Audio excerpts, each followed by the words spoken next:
Hola, soy el profesor Rafael y en este material para la asignatura de comportamiento organizacional veremos, o más bien continuaremos con los antecedentes del desarrollo organizacional, continuaremos desarrollando este primer tema que es bastante amplio.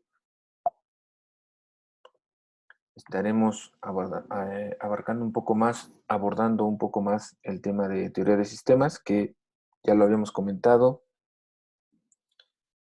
en el material anterior y en las sesiones, que prácticamente esta teoría es lo que atraviesa todo el contenido de la asignatura. Va a ser el hilo conductor para entender los temas de esta materia.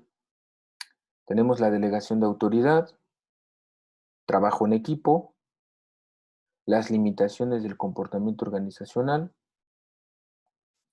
fases y estrategias del comportamiento organizacional en el desarrollo organizacional, la calidad de vida en el trabajo y círculos de calidad.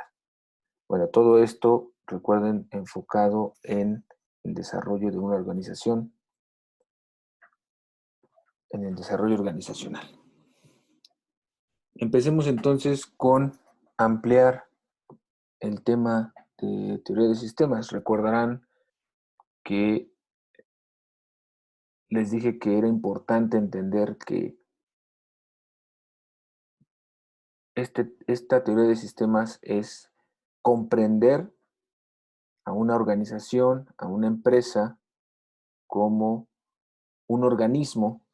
Recuerden esta parte orgánica, ¿no? Esta analogía de un ser vivo, de algo vivo, que tiene funciones orgánicas, con sus partes independientes, pero que al mismo tiempo, cada cual, al desempeñar esa función específica, particular, hace que funcione todo el sistema, porque tienen responsabilidades interrelacionadas. Si hablamos del concepto eh, ya más definido, es que la teoría de sistemas es un enfoque para organizaciones que mira a la empresa como un organismo con partes independientes, cada cual con su propia función específica y con responsabilidades interrelacionadas, lo que les comentaba.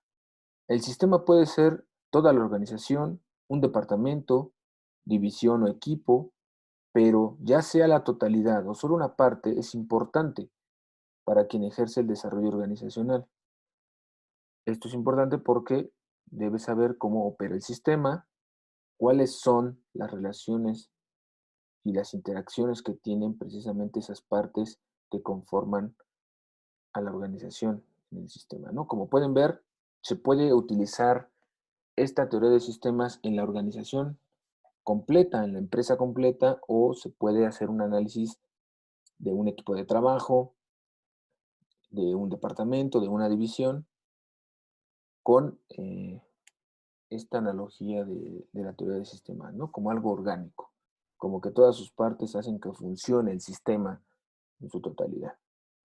El énfasis en el desarrollo organizacional es que los sistemas reales son abiertos e interactúan con su entorno, y es posible que adquieran nuevas propiedades a través de la emergencia de estas, dando como resultado una entidad en continua evolución. Otro término relacionado con lo orgánico, evoluciona, cambia, se adapta, ¿no? Como dice aquí, se tiene una interacción, una relación directa con su entorno, como cualquier organismo vivo, ¿no? Se adapta, interactúa con su entorno, con lo que lo rodea, y eso le permite adquirir nuevas propiedades, nuevas capacidades, se adapta y evoluciona. En lugar de reducir una organización a las propiedades de las partes o elementos que lo conforman, la teoría de sistemas se enfoca en la disposición e interrelaciones entre las partes que los conectan como un todo. Entonces, esto ya lo habíamos comentado, pero espero que ya con la formalidad del concepto, digamos, o de la teoría, quede aterrizado ya y completamente claro cómo debemos entender la teoría de sistemas y cómo debemos abordarlo en la asignatura, ¿ok? Siempre estaremos, como se pueden dar cuenta, estaremos tocando temas relacionados con lo orgánico.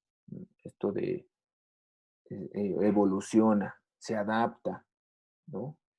Muere, vive, etcétera.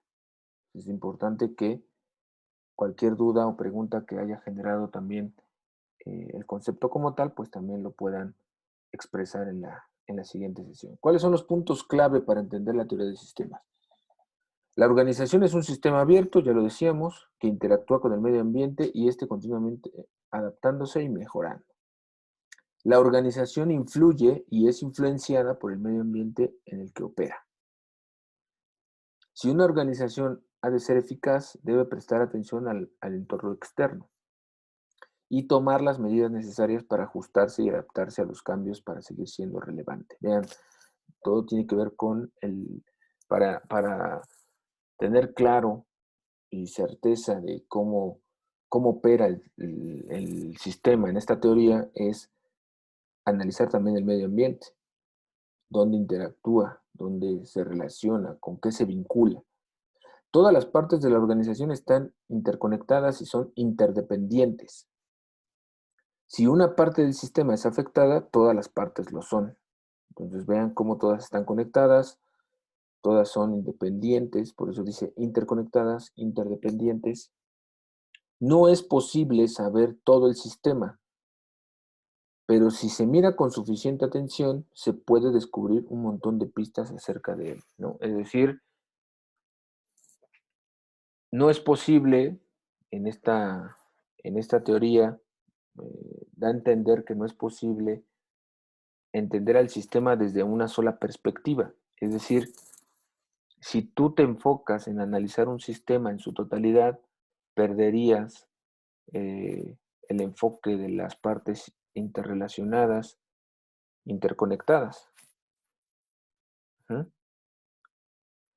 Pero si lo analizas, inclusive puedes hacer un análisis individual de cada una de las partes y así también entender el sistema, porque eso es lo que te permite la relación orgánica. Ese es el fundamento de la teoría de sistemas. Esta interrelación, esta interconexión de los elementos, de las partes, permite entender, ya sea de una manera objetiva o subjetiva, cualquier organización, cualquier sistema. Dentro de la teoría de sistemas y del comportamiento organizacional de una empresa, de una institución, de un órgano o entidad, podemos hablar también de la delegación de autoridad.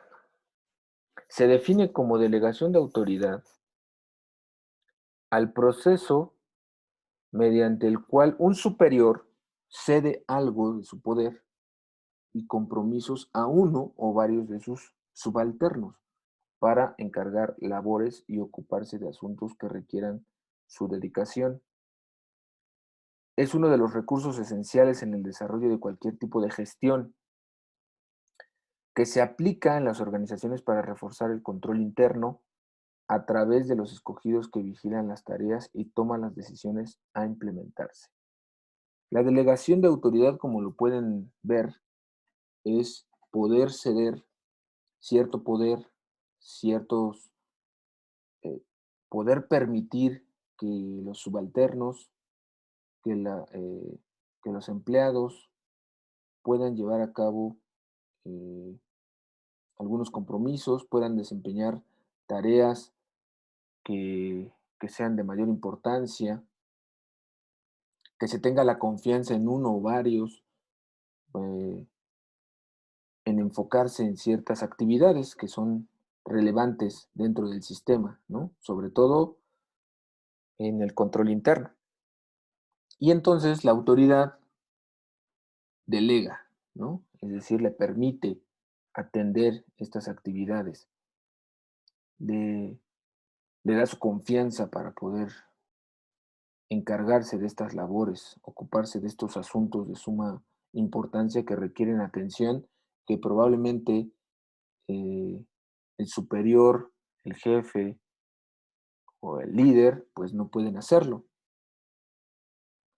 porque estas funciones, estas acciones pueden ser delegadas a gente de confianza y así también fortalecer la toma de decisiones en la organización, ¿no? Es decir, que el sistema siga funcionando. Existen entre los tipos de delegación dos modelos que se diferencian entre sí. Una es la total, que es cuando un directivo escoge a una persona para transferir por completo la autoridad que tiene sobre un departamento o empresa, a fin de que siendo su representante tome decisiones, lleve a cabo actividades y vele por el desempeño de los objetivos establecidos. Y también existe el modelo de tareas específicas.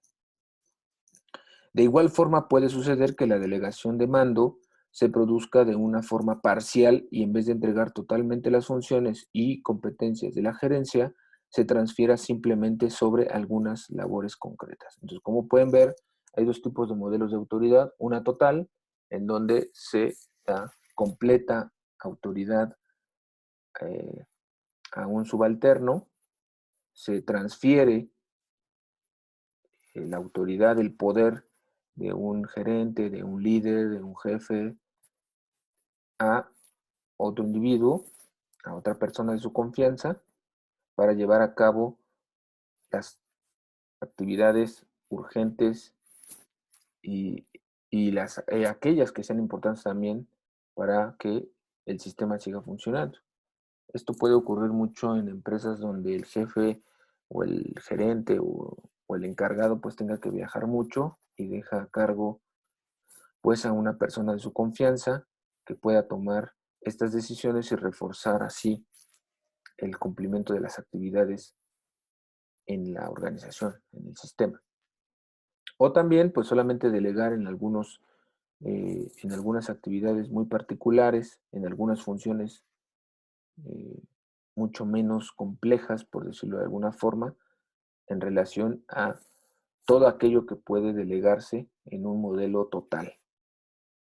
Son mucho más particulares, mucho más concretas y de acuerdo a la decisión que tome el jefe o el gerente o el líder. Hay que entender tres fundamentos o tres características de la delegación de autoridad. La responsabilidad operacional, la rendición de cuentas y la gestión administrativa. La responsabilidad operacional se refiere a que se ceden ciertas funciones, pero el responsable, es decir, el jefe, el gerente, el encargado de la oficina, el líder, como lo quieran llamar, sigue siendo realmente el que cause los resultados, es decir, el responsable. El que delegue no quiere decir que no asume sus responsabilidades. Él sigue siendo el causante de los resultados que se reflejen a la hora de delegar esas actividades. Él es el responsable de elegir a la persona que se va a encargar de realizar esas actividades y cómo se van a realizar. Ujú. Después tenemos esta característica de la rendición de cuentas, que se refiere a que el individuo, la persona o el grupo de personas a las que se le delegó ciertas actividades, a las que se le transfirió esta autoridad, deben informar periódicamente, constantemente sobre sus acciones a realizar. Es decir, no son autónomos. El delegar, el transferir autoridad y cierto grado de poder no te vuelve autónomo. Tú no eres el jefe en automático. Cuando te delegan algo, tú no eres el jefe. Te están solamente dando la confianza, te están transfiriendo esa autoridad para poder realizarlo, para tomar la decisión. Pero el que sigue siendo responsable es el gerente o el jefe o el encargado. Y es importante que aquel grupo de personas o aquel individuo que, que tiene esa autoridad en un momento dado porque se fue delegada, pues tiene que estar informando constantemente de sus acciones, cómo lo hizo, qué decisiones tomó, por qué las tomó de esa forma, etcétera. Y la última característica, pues es la supervisión, perdón, la gestión administrativa, que es la supervisión y consulta constante por parte de la autoridad. Es decir, también hay una supervisión, aparte de que el, el delegado, aquel que tiene esta autoridad transferida, tiene que estar en constante rendición de cuentas con el jefe, con el encargado, con el gerente, como lo quieran llamar.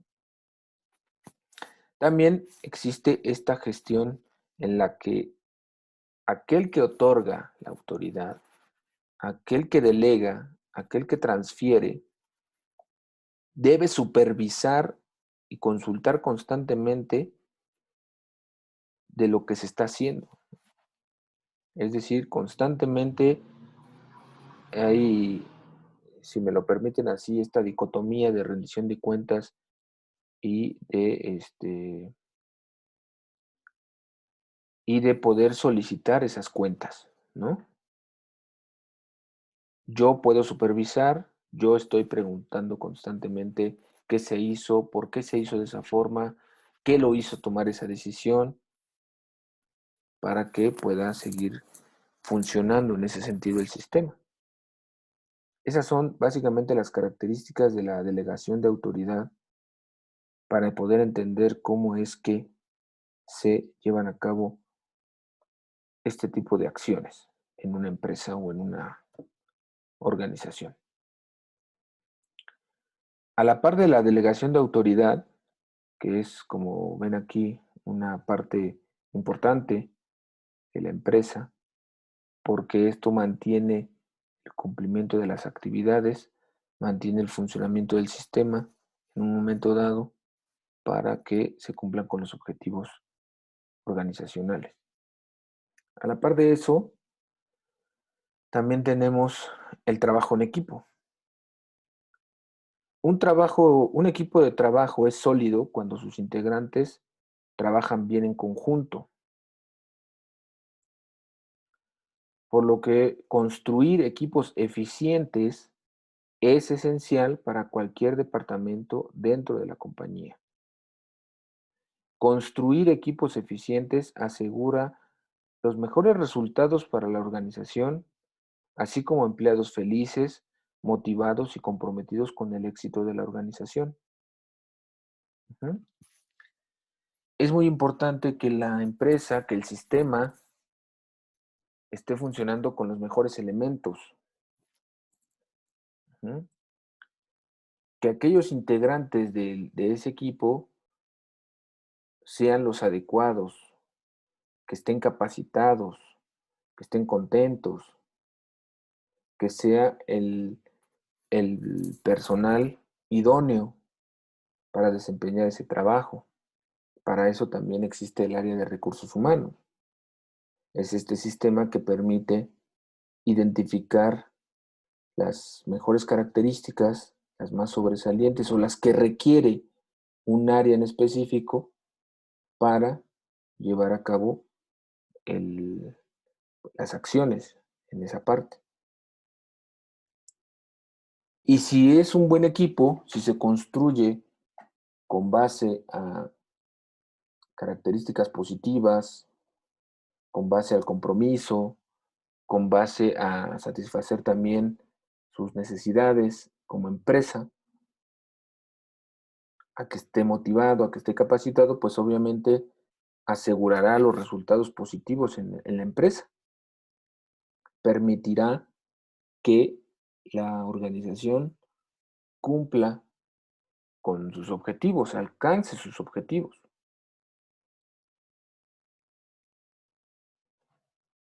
¿Cuáles son las características del trabajo en equipo? Formación, espíritu de equipo y motivación.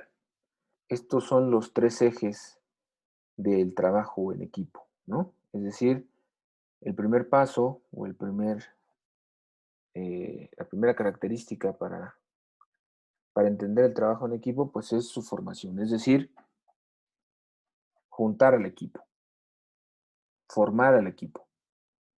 Y como ya lo mencionamos, se forma con integrantes comprometidos, individuos eficientes, capacitados,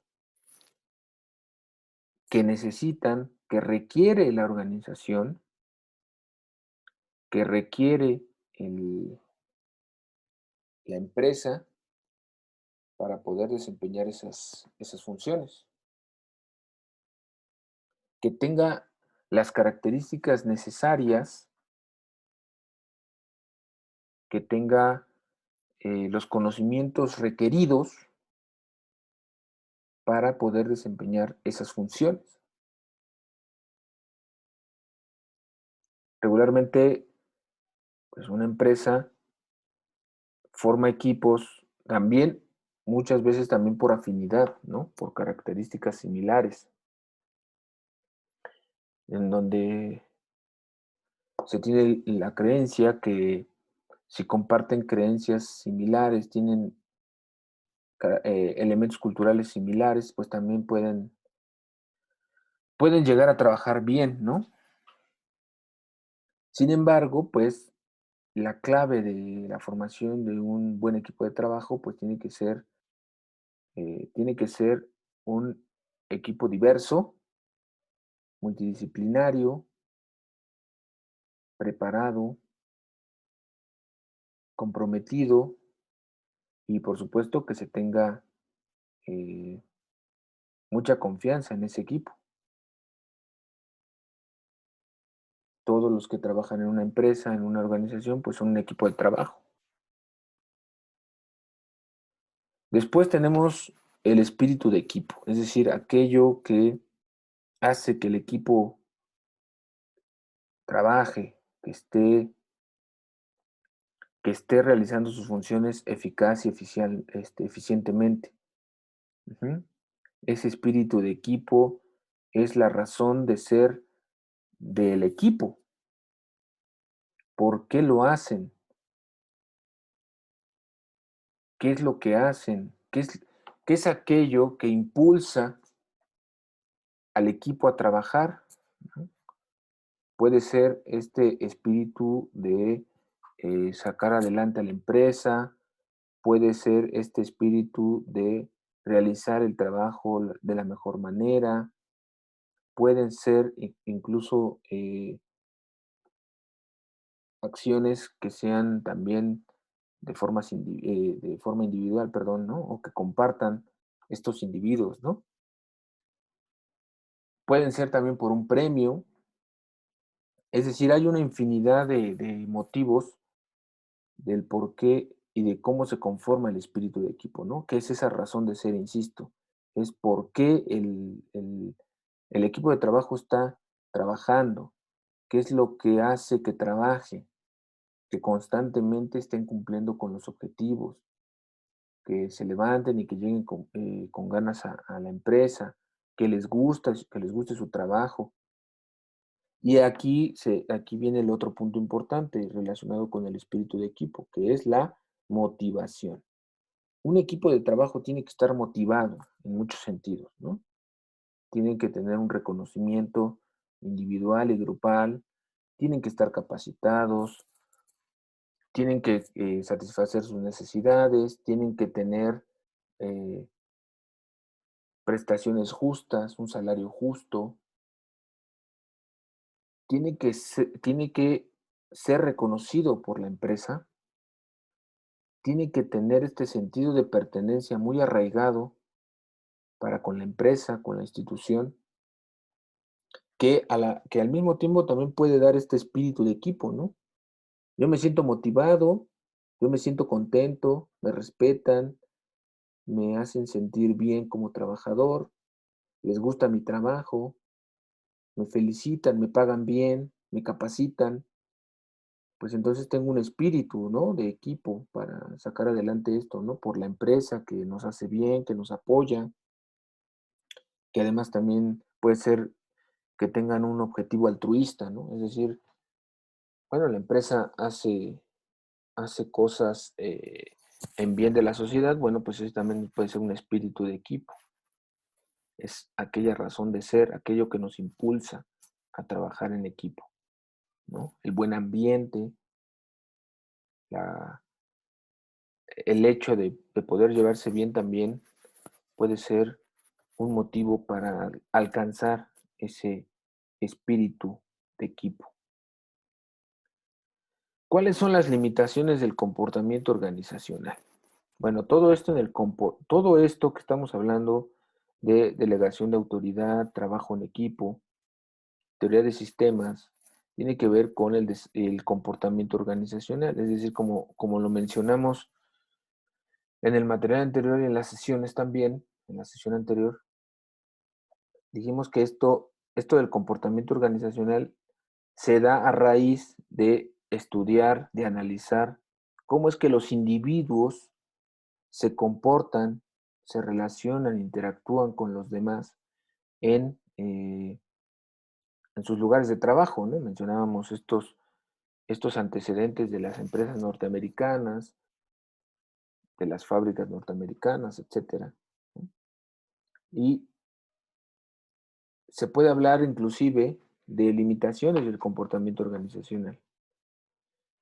Hay desviaciones del comportamiento. ¿A qué se refiere esto de las desviaciones del comportamiento?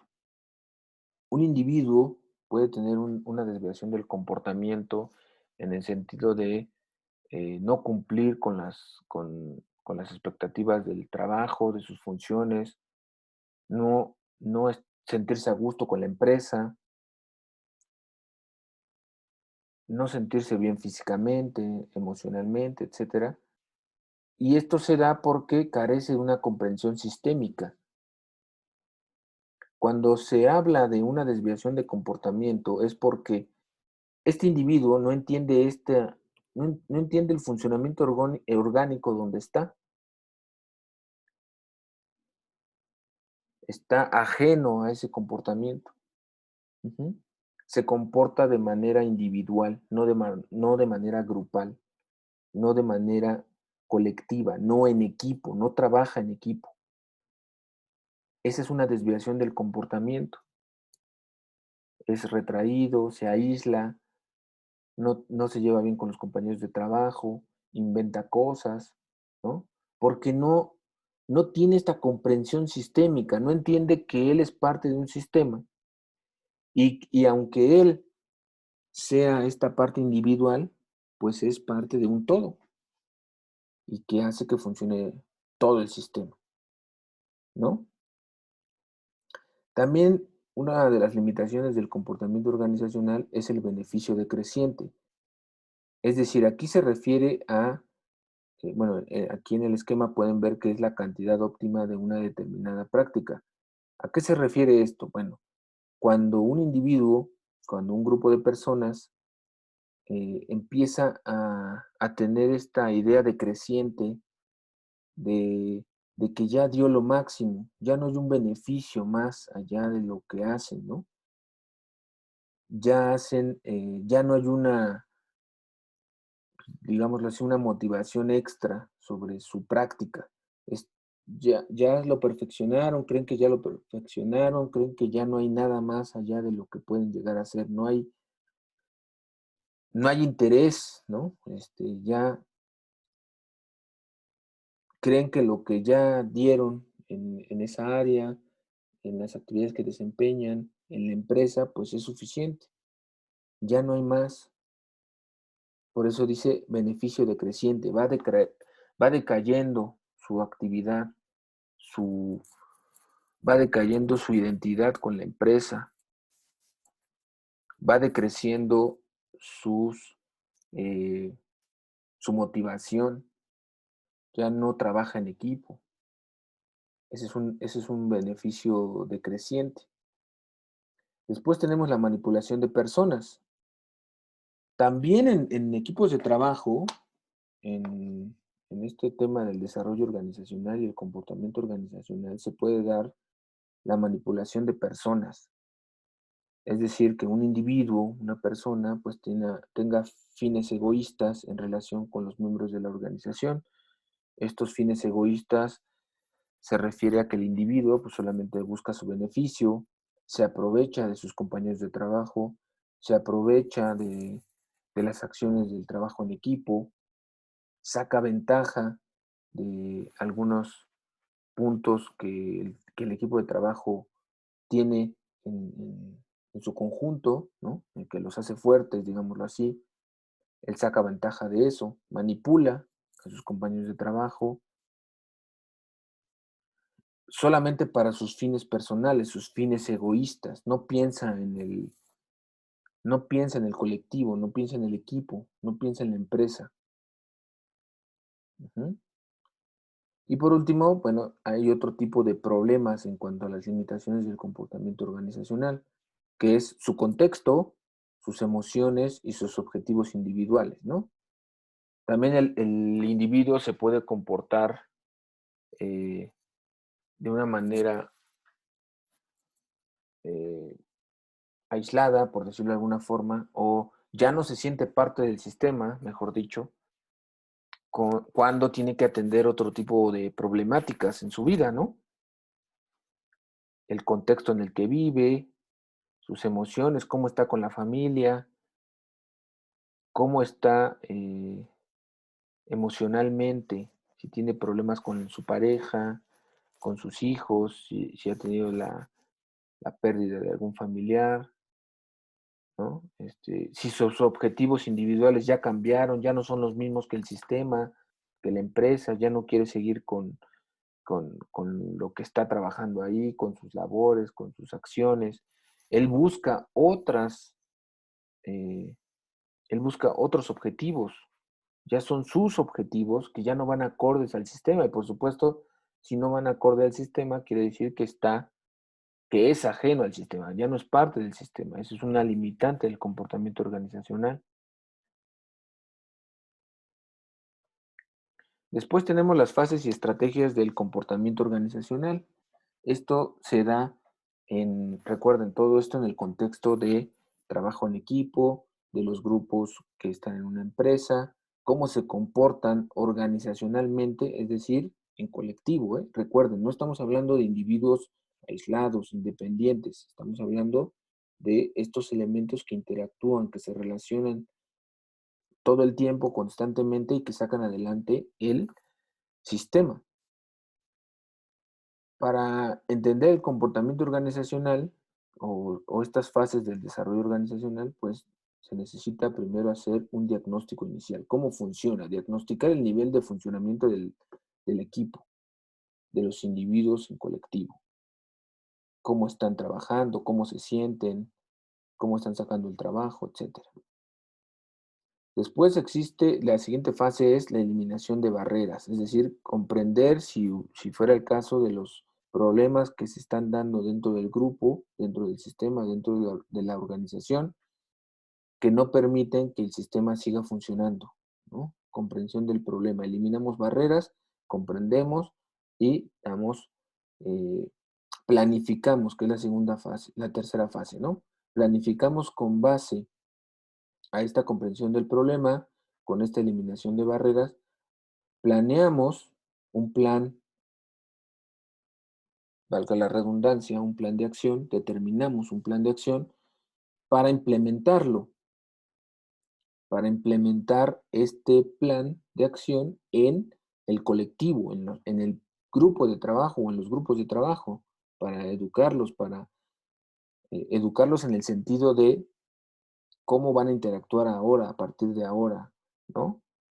Que entiendan cómo se van a relacionar a partir de este plan y de esta implementación, su funcionamiento, cómo se determina a partir de la implementación de este plan. Y por último, pues la evaluación, que es el mantenimiento, ¿no? Es decir, la evaluación de la planificación, si realmente lo que se llevó a cabo para solucionar el problema es suficiente, ¿no? Y como pueden ver, pues no está en forma de círculo, pero es cíclico, ¿no? Es decir, veremos si funciona o no funciona, veremos cómo reacciona ahora el grupo y otra vez se hace un diagnóstico, funcionó o no funcionó, se eliminan las barreras, hay una planificación, hay una implementación y una evaluación y así constantemente, ¿no? Es cíclico. Después tenemos la calidad de vida en el trabajo, que este es un concepto que viene del inglés Quality of Work Life, que tiene sus orígenes en los años 60 y comienzos de los 70 y se empieza a dar sobre todo en las empresas de Ford, ¿no? Que habla ya de la calidad de vida en el trabajo en Estados Unidos, que es como los orígenes de este tipo de temas. Esto se empezó a analizar con el tema de la alienación del trabajador, en cómo interactúa con los demás miembros o los demás elementos del sistema. Tiene que ver con las huelgas. Por ejemplo, se hizo un análisis en la General Motors de las huelgas de los trabajadores, ¿no? En cuanto a su satisfacción en el puesto de trabajo, sus actividades, la noción que tiene respecto a la empresa, su trabajo diario, cómo se siente, si se siente parte si tiene esta identidad con la empresa, su satisfacción, su capacitación, si lo motivan, si hay una participación constante en el trabajo. Todo eso tiene que ver con la quality of work life, que es la calidad de vida en el trabajo que se da a principios de los 60, finales de los 60, principios de los 70. Y para entender la calidad de vida en el trabajo, tenemos estos círculos de calidad. Recuerden, siempre es en el contexto de los grupos de trabajo, de los equipos de trabajo. Estos círculos de calidad se hacen en virtud de los trabajadores, de los grupos de trabajo, de los individuos.